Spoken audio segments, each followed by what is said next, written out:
Atal honetan ikusi behar dugu deskodetzaileen varianteak eta aplikazioak. Kasu honetan badaukagu hemen BCD deskodetzaile bat. Goratzen baduzu BCD kodeak onartzen ditu 4 bit, baina baliagarriak dira bakarrik 0tik 9 zenbakiak, hortik gora ez. Orduan, hori aplikatzen badugu deskodetzaile bateri, izan behar ditugu sarrerako BCD 4 bit horiek, eta bakarrik 0tik 9 ailegatu daitezken zenbakiak, nahikoak izan behar dira 10 irteera izatea. Zeren ez da inoiz ailegatu behar 10tik 15 zenbaki bat. Oinarrizko ideia berdina izan behar da. Hemengo zenbakiak aktibatu behar du kasu honetan logika negatiboarekin aukeratzen dugun irteera, 0ra jarrita, eta bestenekoak batera. Funtzio hau egiten duen integratuaren zenbakia daukazu hemen. 7 lau LS 42. Ikusi dezagun bere egitaula. Hemen dugu egitaula eta begiratu dezagun.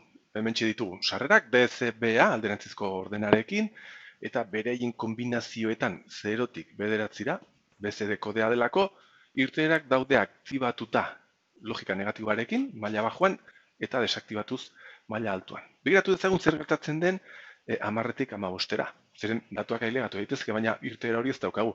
Nola geratu behar dira gure irteera guztiak? Desaktibatuta denak batera ipinita. Txip honen zirkuitua ikusten baduzue bere ezaugarri horritan, hemen gauza berririk ez dugu izan behar. Hemen ditugu irteera guztitan, kasu honetan nandera iketa, logika negatiboa delako, bere sarreretan, sarrera guzti horien kombinazio bakoitza, eta hemen ere ikusten dugu buffer funtzionalitatea. Izateko puntu honetan hemen daukagun informazioa, baina ate honen irteeran. Izan behar dela gai, errax, ate guzti horiek, erdiak elikatzeko. Hemen duzue, liburuetatik ateratako denbora diagrama bat txip honen sarreran. Begiratzen baditugu, 4 sarreretan sartzen denboraren arabera kombinazio guzti hauek. Hasten gea 000, 00 bat, eta ilegatzen gea 10ra. Aztertzeko zer daukagun irteera guzti horietan, goazen begiratzea banan-banan.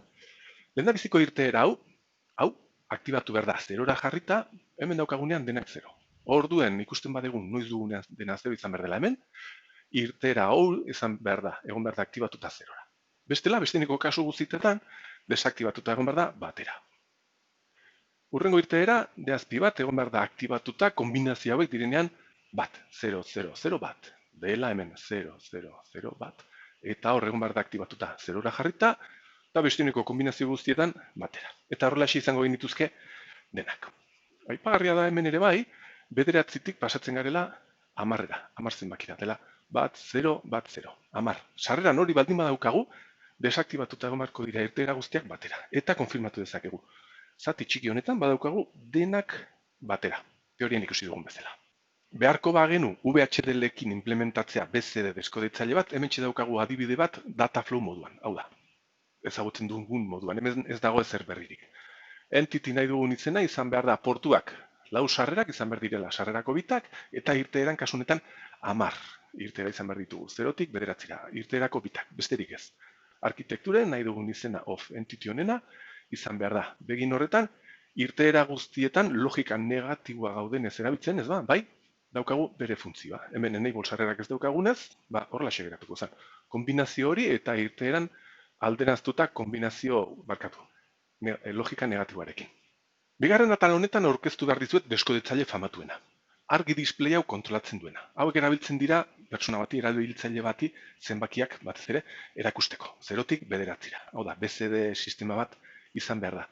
8 argi segmentu ditugu LED batekin eta piztu ditzakegu egun nahi ditugun bezala. Konexioak hauexek izango ziren. LED hauek daude izendatuta horrelaxe, A, B, C, D, E, F eta G, eta bakoitzaren konexioak hemen ditugu. A, B, C, D, E, F eta G. Eta adibide 0a abirazteko, 0a irudikatzeko, piztuko genituzke guzti hauek eta G itzalita. Bat pizteko, A eta B piztuko genituzke, besteak itzalita. Eta horrelaxe, 0tik 9ra digitoak erakusten dira display honekin. Funtzio hau egiten duen txip komerziala daukazu hemen. 7 lau HC lau 7 integratua. Bere pin diagrama ezaugarri horrietatik aterata eta bere simbolo logikoa. Deskodetzaile baten simboloa da, baina ez du berdin funtzionatzen. Begiratzen baditugu, 4 sarrera horiek, BCD sistemarekin funtzionatu behar dutela, eta orain izan behar ditugu 8 irteera, 8 segmentu horiek kontrolatzeko. Logika negatiboarekin, aktibatzen dira maila bajuarekin eta bi enable sarrera. Beste irteera bat ere badaukagu, baina hau izan behar da display horiek serien jartzeko. Kasurik ez diogu egin behar. Begiratzen dagun bere egia taula. Hemen dugu. Informazioaren sarrerak dira DCBA alderantzizko ordenean, eta enable sarrerak LT marra eta RBI marra. Hor ikusten duzue garrantzitsuena izan behar dela LT marra, zeren bera dagoenean altua, axola gabe zer jartzen dugun bestean, funtzionatzen dago gure deskodetzailea displaya kontrolatzen. Horrela adibidez, sartzen baldin badegu 0, 0, 0, 0, nahi dugu piztea segmentu guztiak batezik, erdikoazik, zeroa erakusteko. Sartzen baldin badegu 0, 0, 0 bat, logika negatiboarekin ikusten duzuen bezala, nahi dugu piztea A eta B segmentuak, eskuinekoak, bat erakusteko besteak desaktibatuta. Eta horrela izango genituzke, 0tik bederatzira zenbaki guztiak.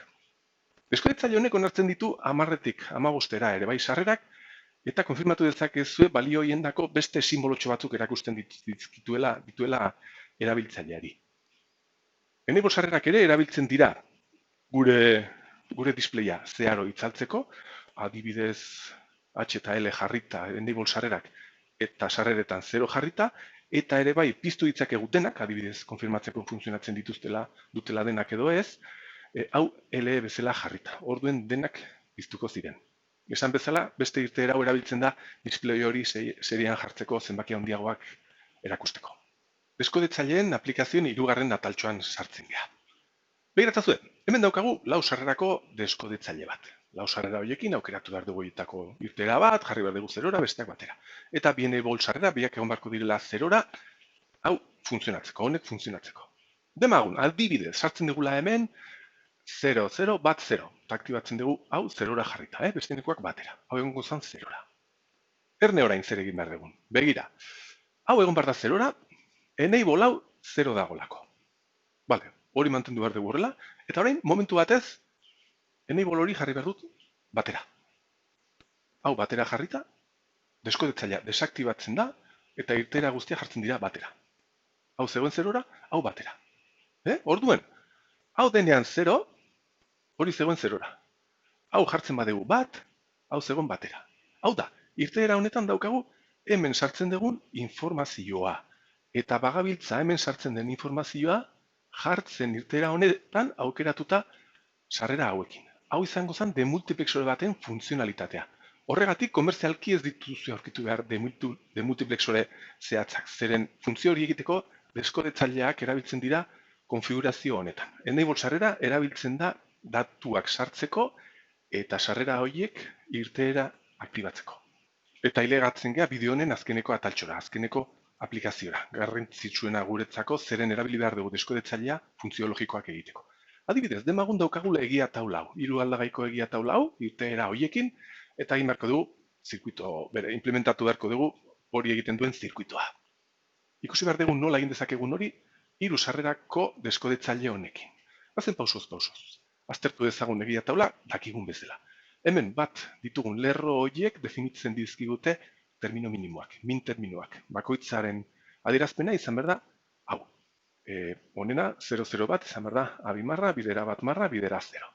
Honena izan behar da, abi, bidera bat, bidera 0. Hauxek izango ziren termino minimoak. Eta funtzioa ateratzen da guzti hauek batuz logikoki. Hauxe izango zen.